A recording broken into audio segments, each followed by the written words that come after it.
Welcome back to rupees kitchen. ఈరోజు మన కిచెన్లో బెబ్బర్లు తాలింపండి. 4th డే ప్రసాదం అండి మన వినాయకుడికి. సో దాని తయారీ విధానం చూసామా. 1/2 kg బెబ్బర్లు అండి.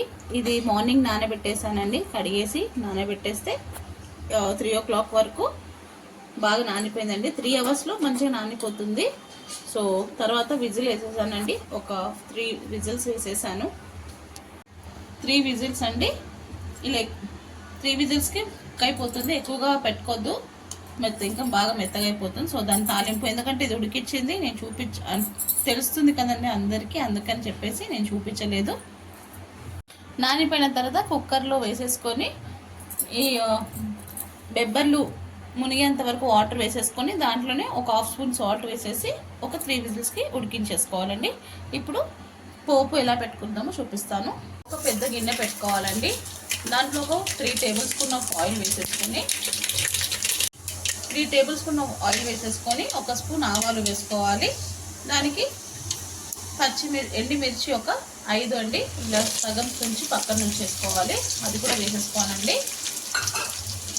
దీంట్లోనే పచ్చిమిర్చి అండి, సన్నగా పొడిగా ఫ్రై చేసుకోవాలి. దీన్ని బాగా ఫ్రై చేసుకోవాలండి ఒక 5 minutes. దాంట్లోనే కరివేపాకు కూడా వేసేసుకోవాలి. ఇది ఫ్రై అవుతున్నప్పుడు కడిగి పెట్టుకొని సన్నగా కట్ చేసుకొని కరివేపాకు కూడా వేసేసుకోవాలి.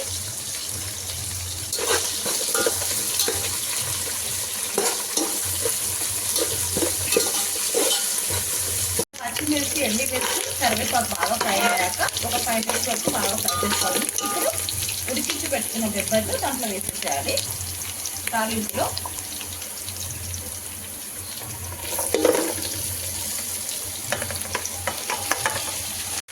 ఒక 1/2 స్పూన్ అంతా సాల్ట్ వేసుకోవాలండి. ఎందుకంటే ఆల్రెడీ నేను ఉడికించేటప్పుడు కొంచెం సాల్ట్ వేసాను, ఇంకా కొంచెం వేస్తున్నాను. 1/2 స్పూన్ అంటే మరి తక్కువ అయిపోతుంది. టోటల్ 1 స్పూన్ అండి. ఉడికించేటప్పుడు కూడా నేను వేసాను కొంచెం. దీంట్లో ఇప్పుడు నేను 1 స్పూన్ యాడ్ చేశాను. యాడ్ చేసేసి బాగా మిక్స్ చేసుకోవాలి. ఇంకా అయిపోయిందండి. చాలా సింపుల్ ప్రసాదం అండి. ఇలా మంచిగా ఒక 5 minutes అంతా బాగా కలిపేసుకోవాలండి. పోపు అంతా బెబ్బర్లు బాగా పట్టేలా కలిపేసుకోవాలి. లాస్ట్కి కొత్తిమీర వేసేసుకొని ఇంకా గ్యాస్ ఆఫ్ చేసుకోవాలండి. చాలా ఈజీగా సింపుల్గా అయిపోయే రెసిపీ అండి బెబ్బర్లు తాలింపు.